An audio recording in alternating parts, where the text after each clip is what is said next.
Assalamualaikum warahmatullahi wabarakatuh. Bismillahirrahmanirrahim. Perkenalkan, nama saya Muhammad Nur Islami. Saya dosen Fakultas Hukum Universitas Muhammadiyah Yogyakarta. Pada kesempatan kali ini saya ingin membicarakan kepada para mahasiswa sekalian tentang hukum internasional.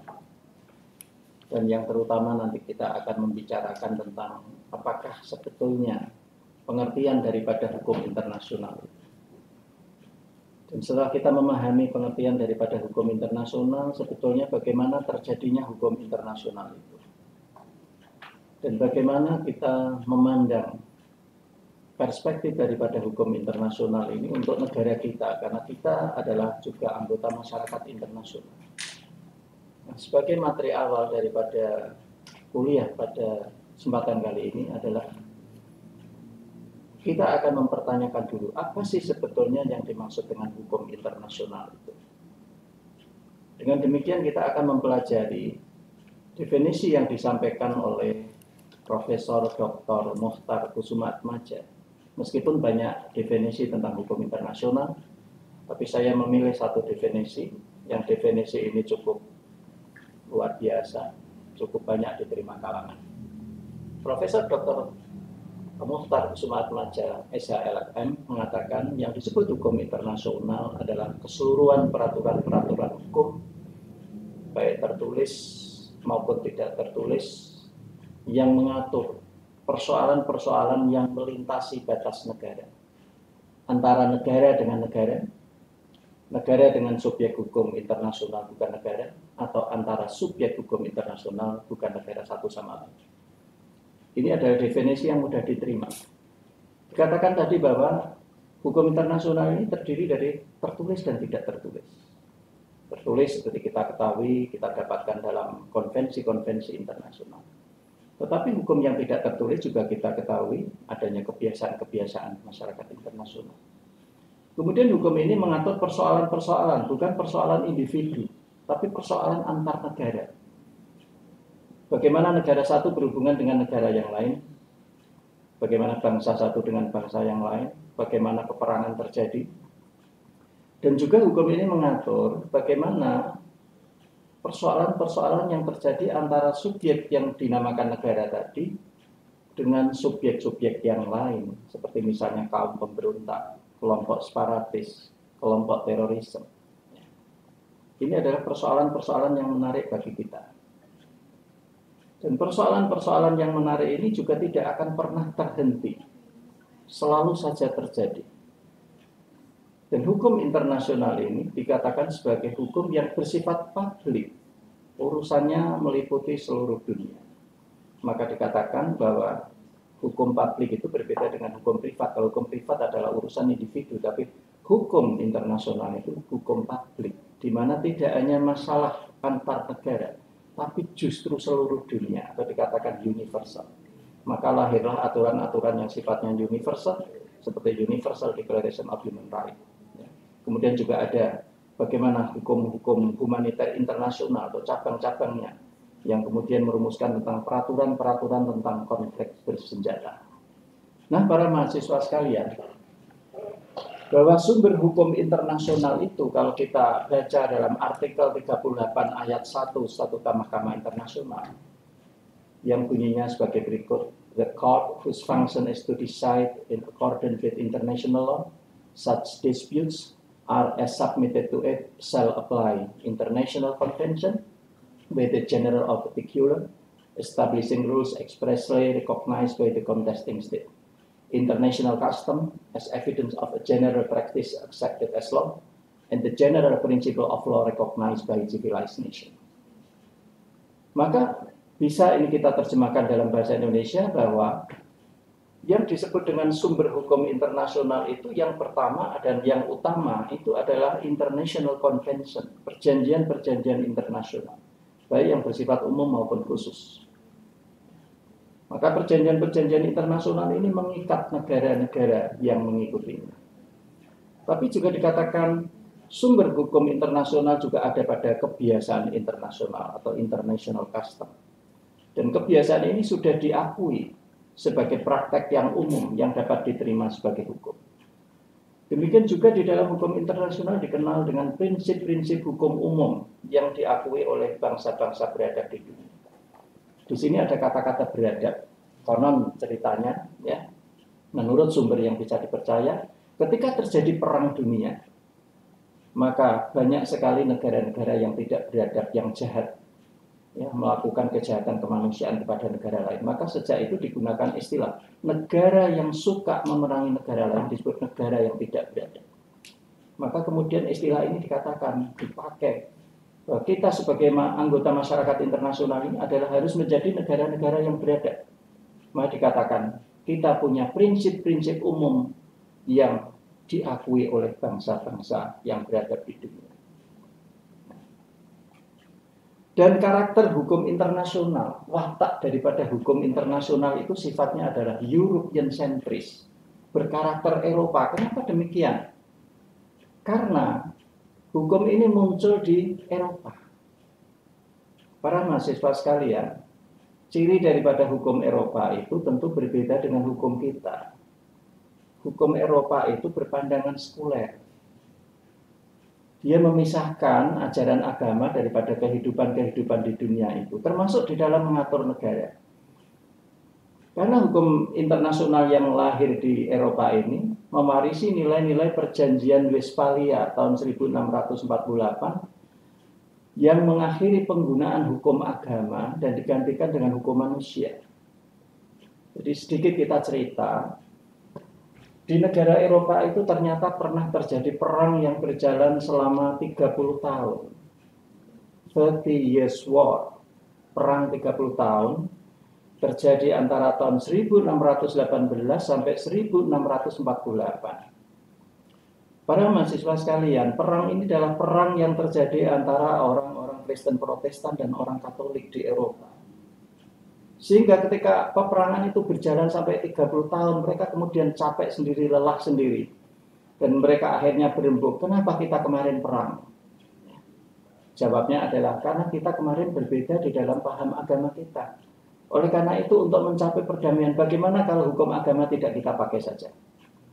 Maka mereka bersepakat di dalam perjanjian Westphalia itu, salah satu kesepakatan yang penting adalah mengakhiri penggunaan hukum agama di dalam mengatur negara. Maka inilah kemudian muncul yang disebut dengan Ius Gentium. Volkenrecht itu adalah nama lain daripada Law of Nation. Yang kemudian sebetulnya hukum-hukum internasional yang ada di negara Eropa ini dikhususkan untuk orang-orang Eropa. Dan ketika dikhususkan untuk orang-orang Eropa itu, maka hukum itu mereka gunakan untuk mengatur kekuatan negara-negara Eropa.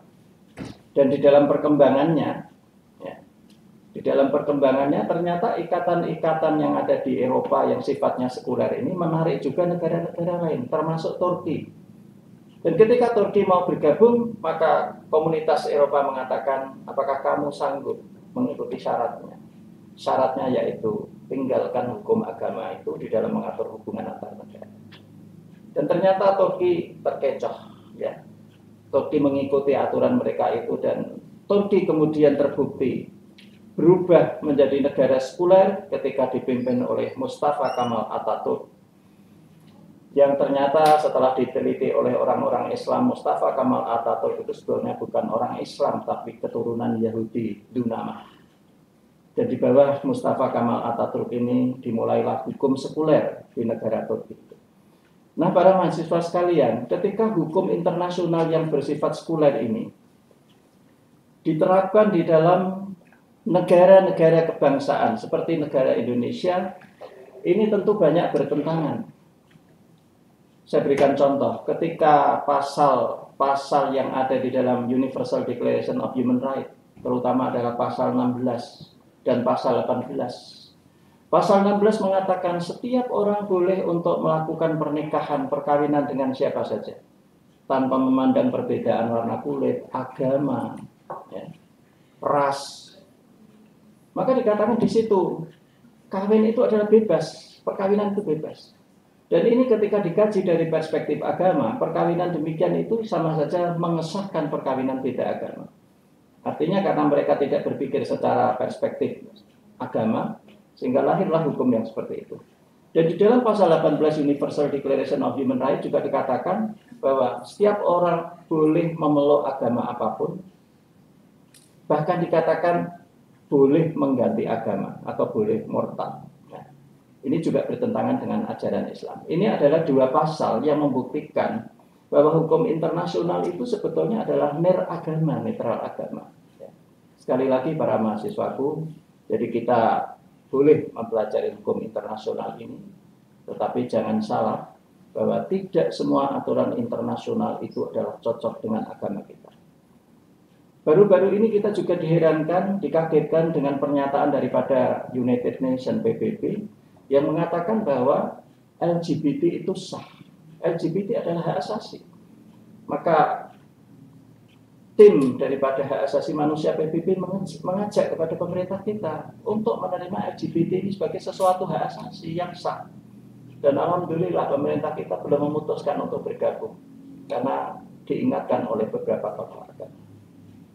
Ini adalah suatu konflik ya, konflik di dalam pemikiran yang sifatnya European centris tadi. Nah, maka kita melihat ini ada satu gambar ya, yaitu tadi yang terjadi perang Eropa yang mengakhiri hukum agama dan menuju kepada kebebasan yang disebut dengan the 30 Years War itu 1618 sampai 1648. Dengan demikian dapat kita sampaikan bahwa sejak adanya Westphalia ini dimulailah hukum internasional yang sifatnya sekuler. Padahal dulu juga ada aturan-aturan agama yang disebutkan di dalam abad-abad gereja, yaitu sekitar abad 15. Maka yang lucu yang kita dengar adalah abad gereja itu justru disebut abad kegelapan. Kenapa? Karena manusia tidak bebas, manusia harus mengikuti kitab suci, kata mereka, kata orang-orang Eropa.